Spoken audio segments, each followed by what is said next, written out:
معزز دوستو، جیسا کہ آپ سب جانتے ہیں کہ چکور پاکستان کا قومی پرندہ ہے اور اس کا نام سنسکرت زبان سے لیا گیا ہے۔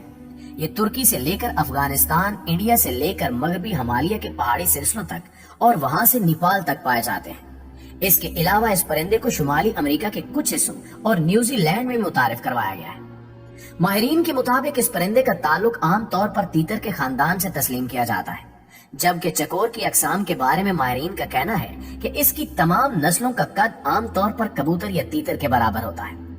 یہ بہت حساس پرندہ ہونے کے ناطے اپنے شکاری کو فوراً پہچانتے ہوئے اپنی جان بچانے کی کوشش کرتا ہے۔ حیران کن بات یہ ہے کہ جب شکاری حضرات اس کو پکڑنے کا ارادہ کرتے ہیں تو چکور اپنا سر مٹی میں چھپا دیتا ہے اور یہ پرندہ سمجھتا ہے کہ میں شکاری کی آنکھوں سے اوجھل ہو گیا ہوں۔ چنانچہ شکاری حضرات اس کی بے وقوفی کا فائدہ اٹھاتے ہیں اور بغیر کسی کوشش کے اس کو آسانی سے پکڑ لیتے ہیں۔ پرانے زمانے میں جب شکاری حضرات اس پرندے کو پکڑتے تھے تو وہ لوگ اس کے چھپنے کی جگہ جو کے آٹے کو شراب میں گوندھ کر رکھ دیتے تھے، اور جب چکور اس آٹے کو کھاتا تھا تو وہ بے ہوش ہو جاتا تھا اور شکاری حضرات چکور کو پکڑ لیتے تھے۔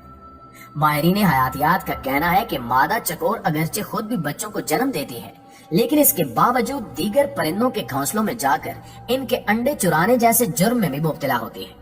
کئی لوگوں کا کہنا ہے کہ جب مادہ چکور میں بچے پیدا کرنے کی خواہش پیدا ہوتی ہے تو وہ خود کو مٹی میں چھپانے کی کوشش کرتی ہے، جس کی حرارت سے وہ بغیر کسی نر چکور کے حاملہ ہو جاتی ہے۔ نر چکور اپنی مادہ کے معاملے میں انتہائی غیور ہوتا ہے، یعنی بہت غیرت مند ہوتا ہے۔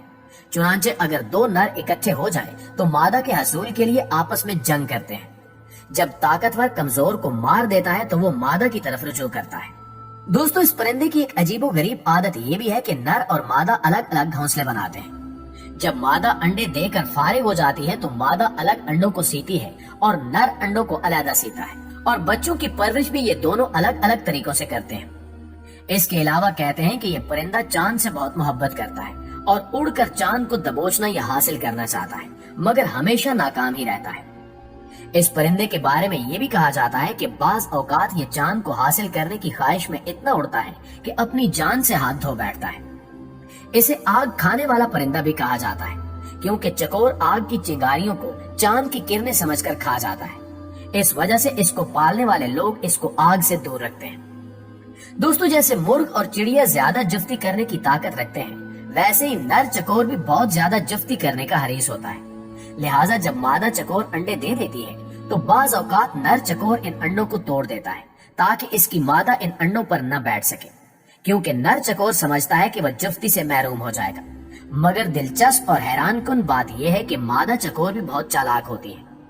جب مادہ چکور کا انڈے دینے کا وقت قریب آ جاتا ہے تو وہ نر سے دور بھاگتی ہے اور خفیہ مکان تلاش کرتی ہے تاکہ وہ انڈوں کو بغیر کسی خوف کے سی سکے اور اپنے بچے پیدا کر سکے، ان کی پرورش کر سکے۔ اور جب مادہ چکور نر چکور سے انڈے دینے کے زمانے میں بھاگتی ہے تو نر چکور مادہ چکور کے پیچھے لگ جاتا ہے اور کسی بھی صورت میں مادہ چکور کا پیچھا نہیں چھوڑتا، اور آخر کار نوبت یہاں تک پہنچ جاتی ہے کہ نر اور مادہ کے درمیان ایک خوفناک جنگ شروع ہو جاتی ہے اور دونوں ایک دوسرے سے خوب لڑتے ہیں، ایک دوسرے کو خوب مارتے ہیں۔ جو جیت جاتا ہے پھر ہارنے والا اس کی اطاعت کرتا ہے اور لڑائی کے وقت دونوں خوب چیختے ہیں۔ چکور کی زندگی تقریباً 15 یا 20 سال تک ہوتی ہے۔ یہ پرندہ بہت چالاک ہوتا ہے اور انسانوں کو اپنے ہم مثل کی آواز سے دھوکہ دیتا ہے، اس لیے شکاری حضرات اس پرندے کو اپنے ساتھ رکھتے ہیں تاکہ اس کی آواز سن کر دوسرے پرندے جمع ہو جائیں اور وہ ان کو آسانی سے پکڑ سکیں۔ کہا جاتا ہے کہ ایک بار سلطان محمود غزنوی کے پاس ایک شخص ایک چکور لایا جس کا ایک پاؤں نہیں تھا۔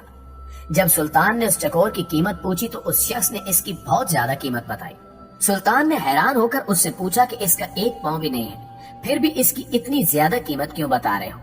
تو وہ شخص بولا کہ جب میں چکوروں کا شکار کرنے جاتا ہوں تو یہ چکور بھی شکار پر ساتھ لے جاتا ہوں، وہاں جال کے ساتھ اسے باندھ دیتا ہوں تو یہ بہت سی عجیب آوازیں نکالتا ہے اور دوسری چکوروں کو بلاتا ہے۔ اس کی آوازیں سن کر بہت سے چکور آ جاتے ہیں اور میں انہیں پکڑ لیتا ہوں۔ سلطان محمود غزنوی نے اس چکور کی قیمت اس شخص کو دے کر چکور کو ذبح کر دیا۔ اس شخص نے پوچھا کہ اتنی قیمت دینے کے باوجود اس کو ذبح کیوں کیا؟ سلطان نے اس پر تاریخی الفاظ کہے، جو دوسروں کی دلالی کے لیے اپنوں سے غداری کرے اس کا یہی انجام ہونا چاہیے۔ ناظرین، اس کے علاوہ ماضی قدیم میں چکور کو بطور دوا بھی استعمال کیا جاتا رہا ہے۔